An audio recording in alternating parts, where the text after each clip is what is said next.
Hi guys, for today's video is magka-cash out tayo. So, ipapakita ko sa inyo kung ilan na yung savings ko sa sa PayPal at sa GCash sa paglalaro ko ng Bitcoins.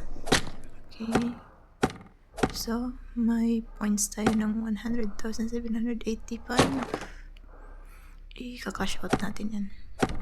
Tapos yung counting. So, yan. Ito. Kita ko sa inyo, doble yung kita natin sa Bling.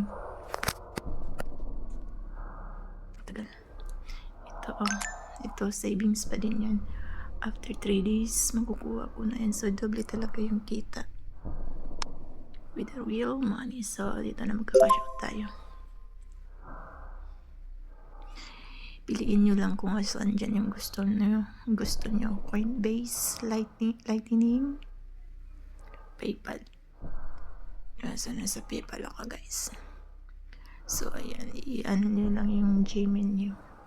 Then, cash out.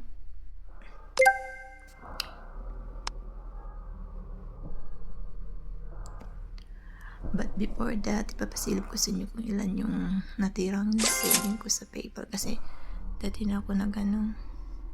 So, skip na lang natin. Nag-transfer sa GCash. Ay!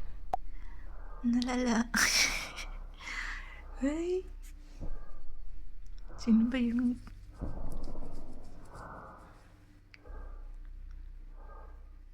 O yan.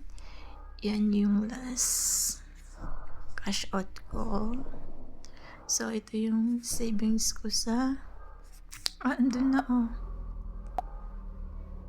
Naging 26 na. Ito yung na-transfer sa Bitcoins.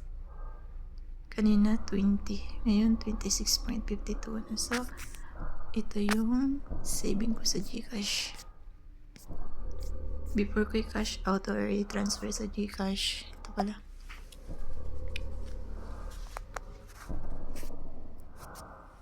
Before ko i-transfer sa GCash,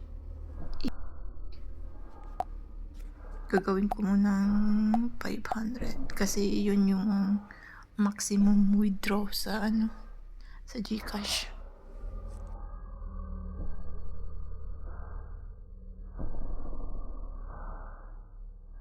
₱2,003 tayo sa GCash. So yan yung savings ko sa paglalaro ng Bitcoins. So kung gusto nyo i-try at maka-savings, i-copy link nyo lang yung link dyan sa comment section. Malaking naitulong sa akin ng Bitcoins. So, ayan. Andyan na siya.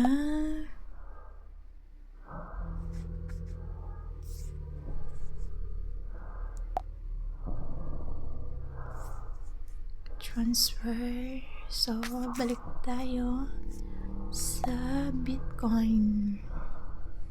So, zero balance na tayo. So, after 3 days and 7 hours, ito yung i-withdraw ko. So, masisave ko pa. Makakasave pa ako ng ibang points kasi maglalaro pa ako.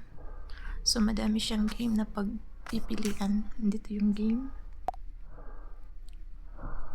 Yan, Bitcoin, Food Fight, Ethereum, Lash, Bitcoin pa. Yan.